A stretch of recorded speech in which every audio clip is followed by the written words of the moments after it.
เราจะมาแนะนำวิธีการคิดไหลหักเงิน 8% ในเงินอากรเลยเนาะก่อนที่เราจะหักเงิน 8% ตัวนี้ได้เนาะเราต้องมีพื้นฐานในการคิดไหลเราต้องรู้ว่าสันขันดัชนีสำใดแล้วก็เงินปีการมีเท่าใดและเงินตำแหน่งมีเท่าใดเนาะสำคัญก็ต้องรู้ใน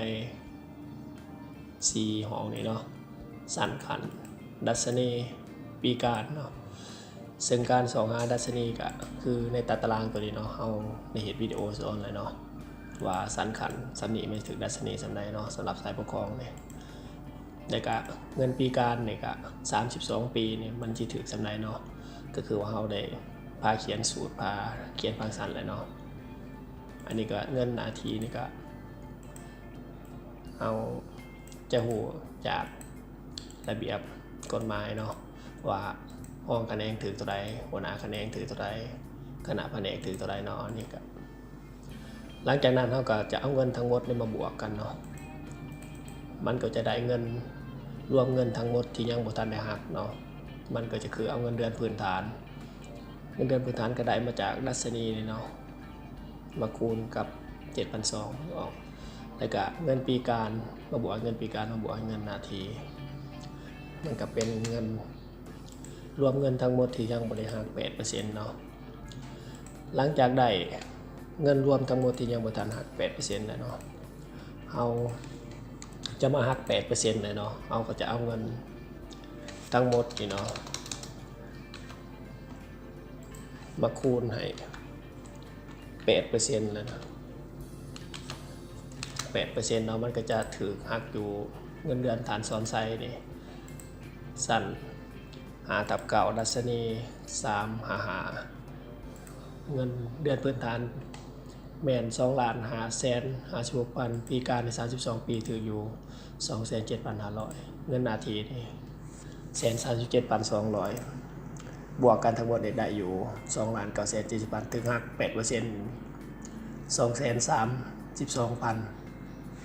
232,056 กีบนี่เนาะก็คือว่าเงิน 8% นี่ก็จะถึงหักเขากองทุนประกันสังคมเนาะ 8% ซึ่งมีรัฐบาลช่วยเขา 8.5% เนาะเป็น 16.5 เนาะกว่า 8% จากการหักเงินเดือนของเราแล้วก็จากรัฐบาลช่วยดุลอีก 8.5 เป็น 16.5 เนาะเพื่อเขากองทุนประกันสังคมเพื่อให้พนักงานเฮานี่นะครับเงินอุดหนุนนโยบายจากเว็บไซต์นี่เนาะ8อุดหนุนนี่เนาะคือว่าอุดหนุนอุบัติเหตุแรงงานแล้วก็อุดหนุนประกันสุขภาพอุดหนุนเกิดลูกป่วยการบำนาญเสียชีวิตสมาชิกครอบครัวเสียชีวิตในอุดหนุนว่างงานนี่เนาะรายละเอียดอุดหนุนต่างๆเขาก็จะเข้ามาที่เว็บไซต์ประกันสังคมเลยก็ได้เนาะ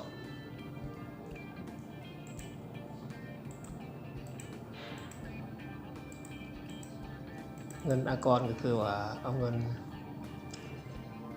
รวมเงินก่อนหักทั้งหมดมาลบให้เงิน 8% เนาะมันก็จะได้เป็นเงินที่ถือหักอากรเนาะซึ่งการคิดไหลเงินอากรเราก็ได้เห็นคลิปวิดีโอสอนเลยเนาะ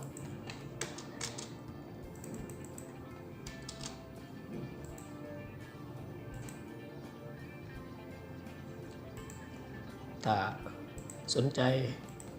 มีปัญหาใดอยากสักตามกับตำหนิติชมมาทาง2เนาะเราจะอธิบายให้ละเอียดขึ้นกว่าเก่าเนาะในมื้อหน้าจะมาสอนวิธีการคิดไหลเงินเดือนเนาะ